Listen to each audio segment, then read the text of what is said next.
Lo dijo él. A primera hora. Entremos en materia, ya que le leo a Adrián, empecemos por ahí, rapidito. Tal vez para algunos, solamente como añadido, comentario impopular. Ya. El vicealcalde o vicealcaldesa tiene que ser alguien de la confianza del alcalde, punto, o de la alcaldesa, punto. Algunos están bravos en el Consejo Metropolitano, que dicen que el correísmo sigue manejando la ciudad. Amigos, o sea, en serio que a ratos siento que los políticos se pierden. O sea, esto es como más o menos un vicepresidente o una vicepresidenta, por eso se eligen en binomio. Y aunque se elijan en binomio, terminan rompiendo palitos. Yo soy de los que cree que la vicealcaldesa o el vicealcalde tiene que ser alguien de confianza de la alcaldesa o del alcalde. Punto. Así pasó en Quito con Fernanda Racines, así pasó en Guayaquil con Tatiana Coronel y así seguramente pasó en otras ciudades, así pasó en Santo Domingo. Creo que la señora Hinojosa, que era la concejala, la vicealcaldesa, fue reelegida y forma parte del entorno del alcalde. Así nomás. Hay que aprender a leer la política, pero además entendamos que en el Ecuador, lamentablemente, la política no es madura. Y eso pasa en todas las instancias. Si este país tuviese una política medianamente madura, por supuesto, pues, deja que el vicealcalde y vicealcaldesa sea de alguien de otra orientación política, para, entre comillas, garantizar la gobernabilidad. No pasa por ahí, créanme. Esto puede ser muy impopular para algunos. Pero yo opino esto. La vicealcaldesa o el vicealcalde tienen que ser de la confianza del alcalde o la alcaldesa. Pare de contar. Aquí estamos lejos, lejísimos de la madurez política en el Ecuador. Lo que sí debo saludar y debo destacar, y qué bueno, porque hubimos quienes permanentemente señalamos nuestros reparos a la posibilidad de ir a una asamblea constituyente. Aquí desde el primer día, desde la campaña electoral, luego de la victoria electoral, se volvió a anunciar el tema de la constituyente. Hubimos voces que nos levantamos y dijimos, no. Presidente Noboa, no. Ese no es el camino. Ahórrese tiempo, ahórrele al país una etapa de inestabilidad y de incertidumbre política y ahórrele plata al país. Ahórrele 200 y pico millones de dólares. Que le hubiese costado una consulta popular, una elección para integrar la constituyente y un referéndum ratificatorio. A ojo de buen cubero, 200 millones y un poquito más. Ahórrese, lo dijimos siempre, y qué bueno que luego de la operación política efectuada en la Asamblea Nacional, que sí creo que hay que matizarla, porque me parece a mí que todavía no hay certeza alguna. Hoy va a haber una prueba de fuego a las 3 de la tarde en la Asamblea, sobre la naturaleza de esa mayoría política que se ha formado. Para mí, digamos, es clarísimo, y ayer que compartíamos con Andrea micrófonos junto a la politóloga Tatiana Kinga, estoy totalmente de acuerdo en que no podemos hablar de que la película del 14 de mayo, con esa mayoría, es lo que va a perdurar en el tiempo en la Asamblea. No. Esa fue una mayoría netamente coyuntural, que además tuvo tropiezos. Para elegir a la segunda vicepresidenta, y para integrar el Consejo de Administración Legislativa. No es una mayoría sólida. Es una mayoría coyuntural para elegir autoridades y seguramente hoy veamos cómo opera esto, porque el ejercicio de esta tarde, a las 3 de la tarde, el Pleno de la Asamblea Nacional se va a reunir para intentar integrar las 15 comisiones legislativas especializadas permanentes. Este ejercicio también es complejo, porque les corresponde distribuir a los 150 legisladores, con excepción del presidente. Los otros 150 legisladores tienen que estar en una comisión. Cada comisión estará conformada por 10 legisladores. Son 15 comisiones. Ahí estarán repartidos los 150 legisladores, con excepción del presidente de la Asamblea Nacional, que no forma parte de ninguna comisión. Pero este ejercicio también es un acto es una suerte de rompecabezas político. Porque ayer ya nos adelantó Adrián Castro. ADN se va a hacer del control de las comisiones legislativas más importantes. Ya lo vamos a analizar en algún momento. Pero para mí la mayoría es coyuntural. Para el futuro, para los temas de legislación o para temas de modificaciones constitucionales, seguramente se requerirá otra mayoría y tendrán que negociar. Bueno, Eso es parte de la política. Tratar de concordar, tratar de acordar, tratar de consensuar. A mi querido amigo y colega Francisco Herrera Arauz no le gusta la palabra negociar, porque puede tener esta mala concepción. ¿Negociar qué? ¿Qué negocias? Puede ser malentendida en el ámbito de la política. Convengamos en que se necesita buscar consensos y acordar mínimos. Eso debería pasar. Pero por el momento el gobierno ha decidido dejar de lado la posibilidad de ir a una constituyente y yo saludo y destaco aquello.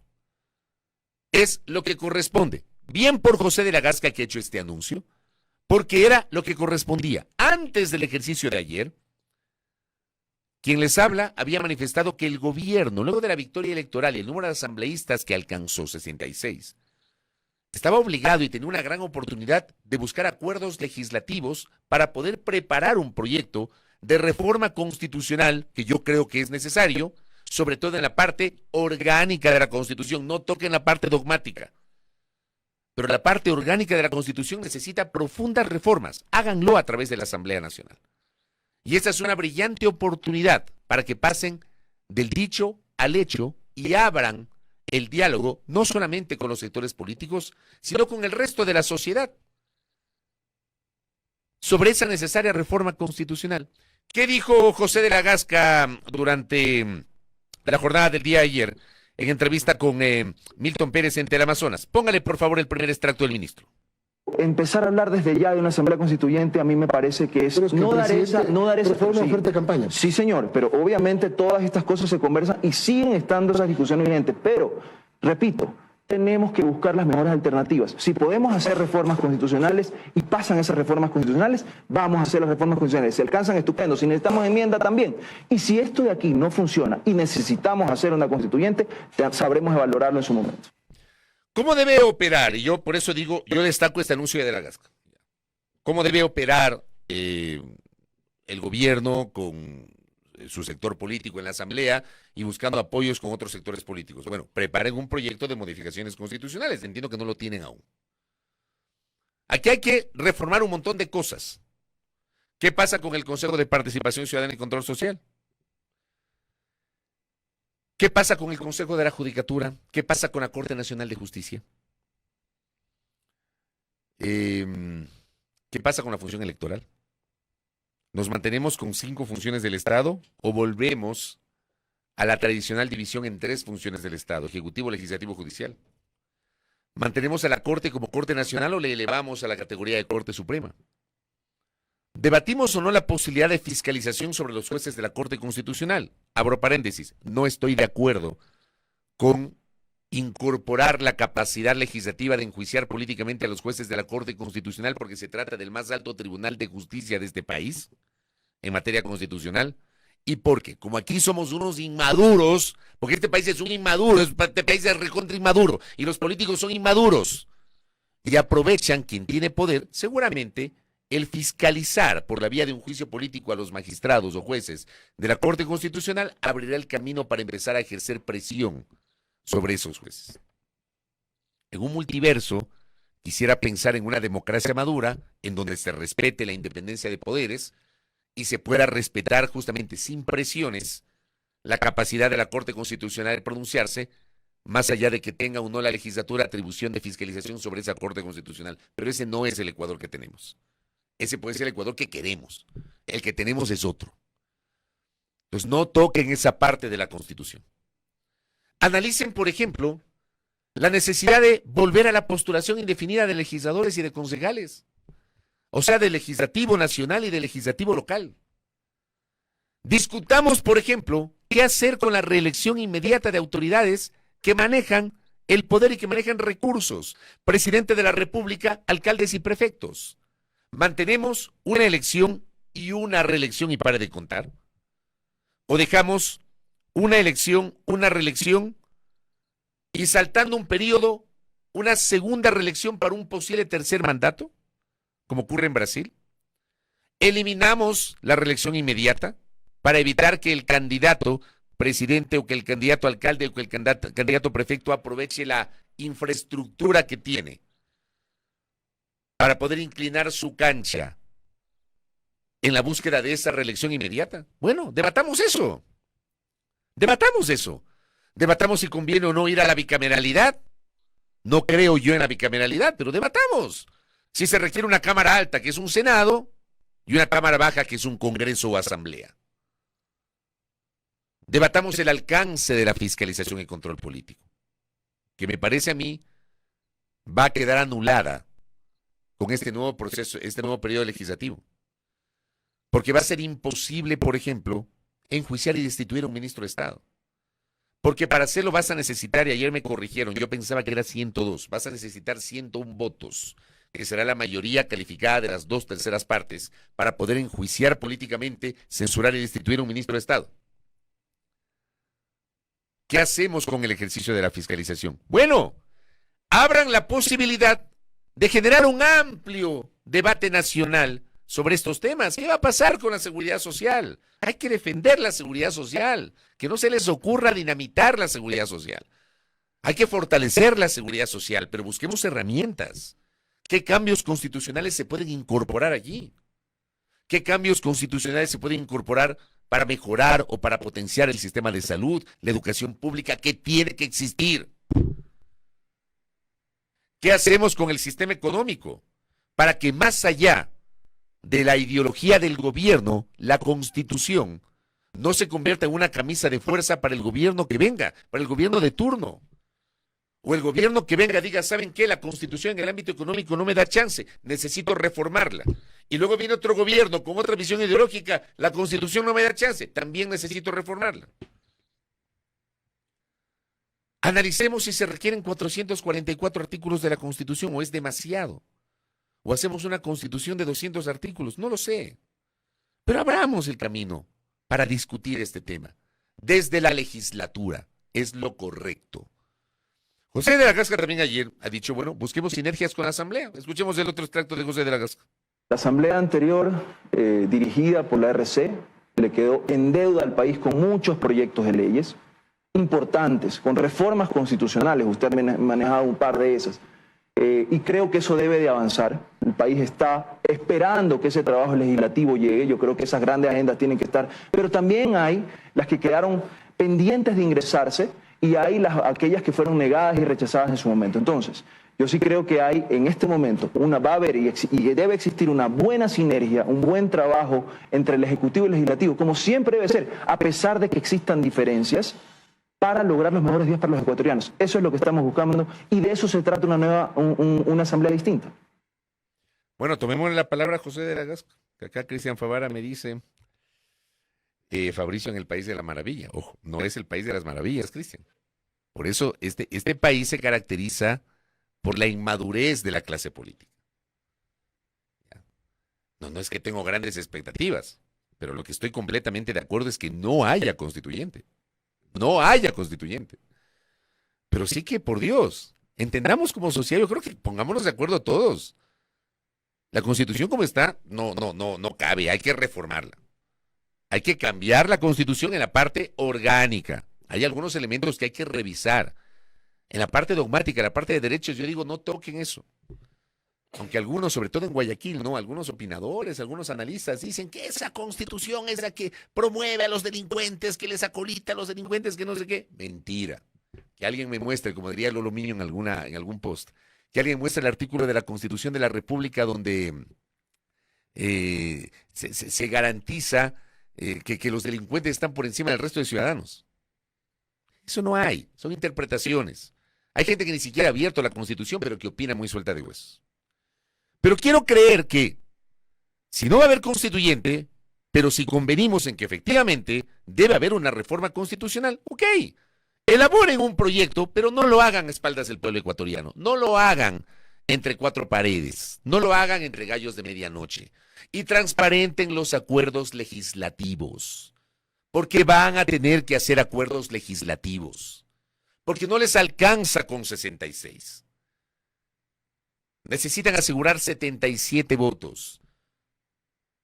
¿Y qué tal si van aprobando reformas constitucionales poco a poco, no un solo paquete, y no voten en paquete? Porque seguramente, me imagino yo que el correísmo estará de acuerdo con algunos cambios constitucionales, más allá de sus diferencias ideológicas con el gobierno. Bueno, yo me imagino, y ojalá que tengan un ápice de madurez para dialogar sobre mínimos. Capaz que estoy pidiendo peras al olmo, ¿no? Y uno a veces se choca con la realidad a la cual nos llevan los políticos. Entonces yo creo que se abre una brillante oportunidad, créanme, una brillante oportunidad. Acá, por ejemplo, Freddy Vega me dice, desde el retorno a la democracia ha habido 3 constituciones, es verdad, la del 79, que además tuvo varias reformas hasta llegar hasta la del año 98, que no fue una nueva constitución, sino fue una gran reforma constitucional redactada por la Asamblea Constitucional de Sangolquí, que fue, digamos, muy rica en derechos, la constitución del 98 y la del 2008. Y si analizamos, son lo mismo con una escalada de derechos y está bien, pero no han habido cambios radicales. Yo creo que no han habido cambios radicales, doctor Vega, en el ámbito orgánico, porque han adaptado la Constitución a los momentos políticos. Pero en el cambio de derechos yo sí soy de los que sostiene que ha habido cambios radicales. Para bien. Para que una constituyente, completamente de acuerdo, ¿ya? Si hay constituyentes para hablar en serio, que no hay un plan, no hay un proyecto, por eso yo no he estado de acuerdo con la constituyente.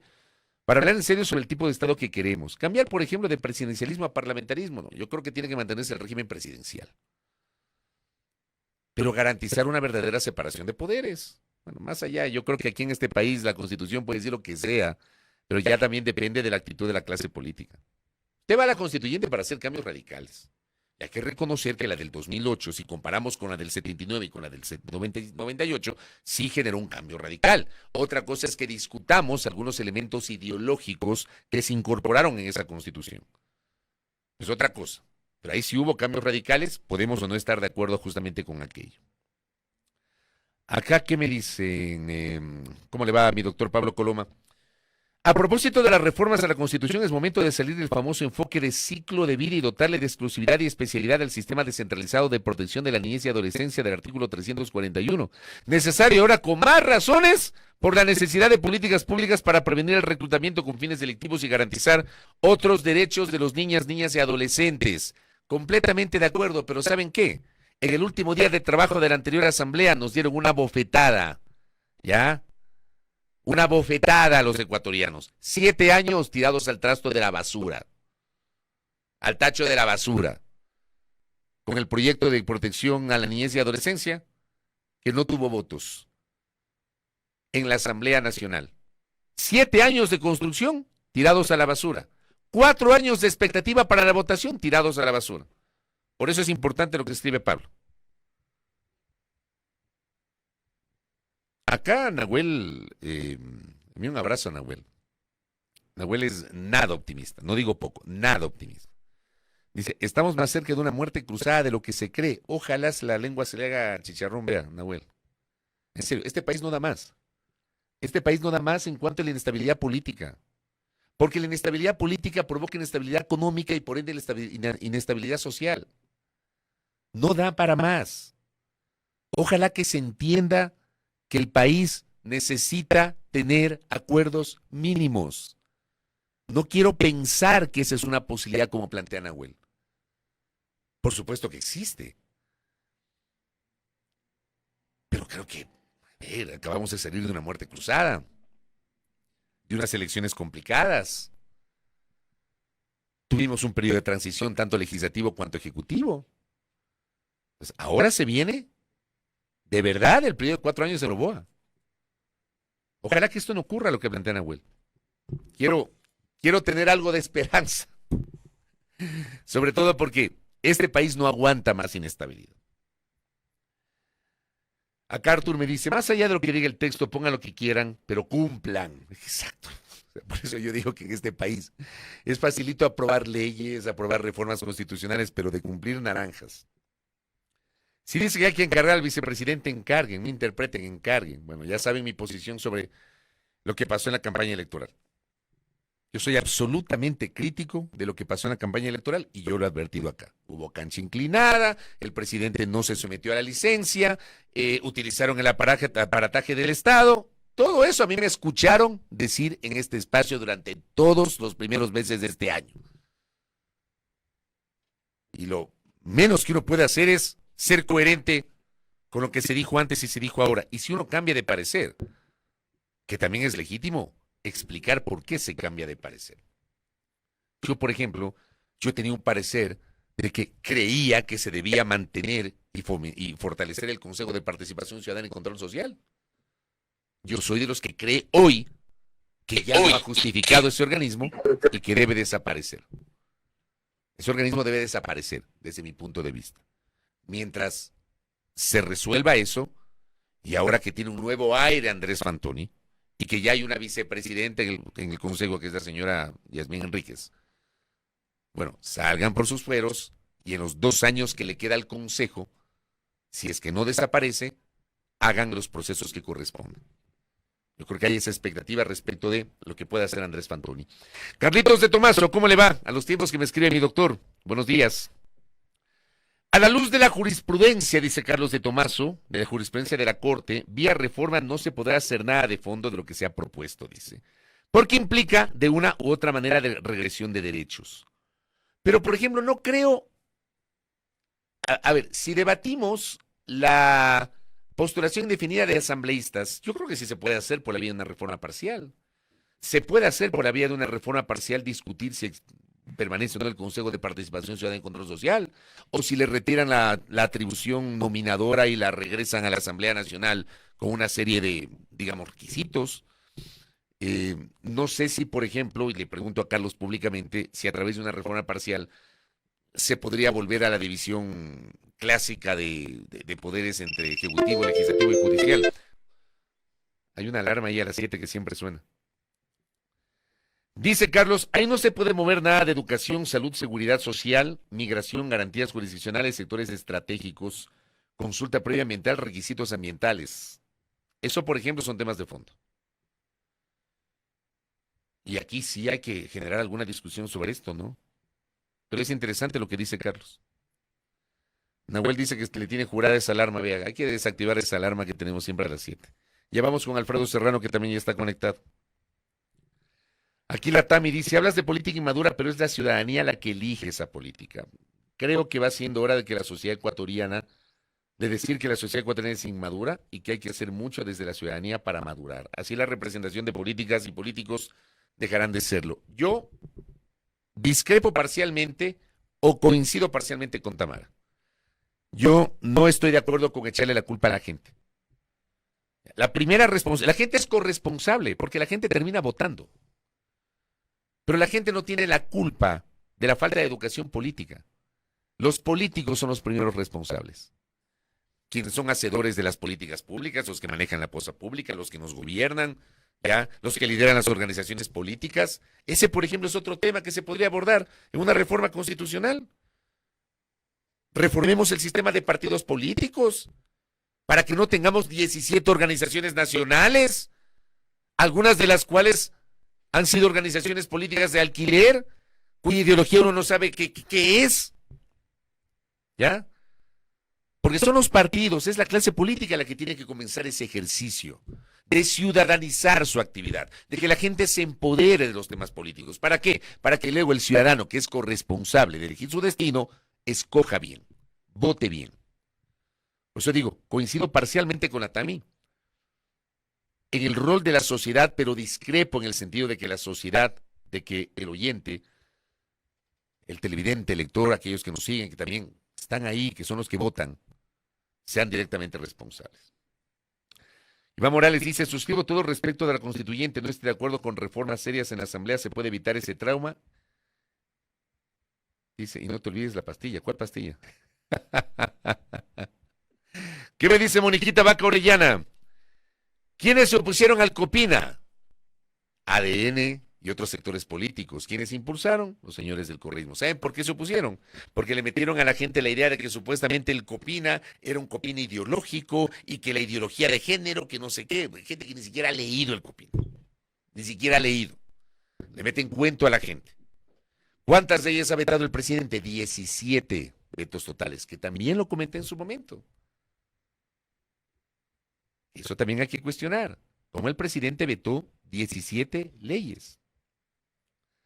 Andrés me dice, un abrazo, Ayer Milton Pérez le dijo al ministro de la Gasca que el gobierno oficialismo tiene una aplanadora en la asamblea. Él dijo que no. ¿Tú qué crees? Yo creo que no tiene una aplanadora. No tiene una aplanadora. El gobierno tiene el bloque ahora mismo más numeroso.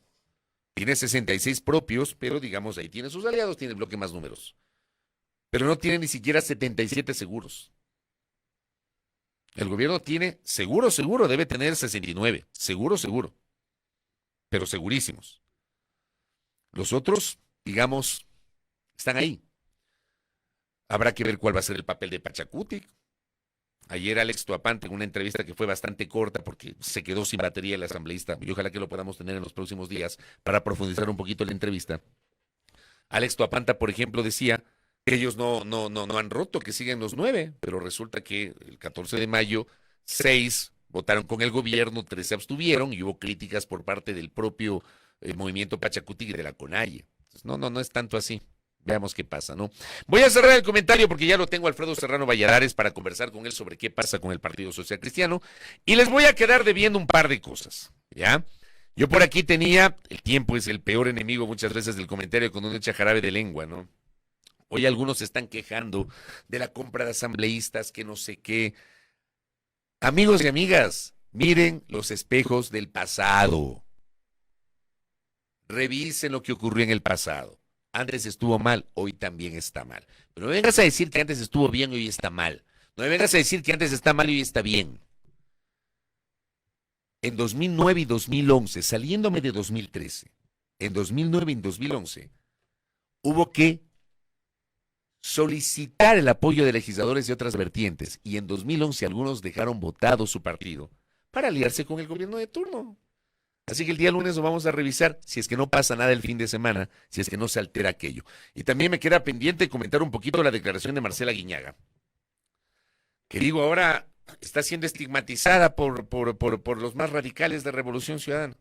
Yo creo que hay que leer la postura de Marcela Guiñaga, de Aquiles Álvarez, de Pavel Muñoz, de Leonardo Orlando, de Paola Pavón, de Juan Cristóbal Lloret. Hay que entender esas posturas porque más allá de su militancia, son autoridades locales, pero aquí a todo el mundo estigmatizan. Así que eso les quedo debiendo. Primera plana. Todas las noticias, todas las voces.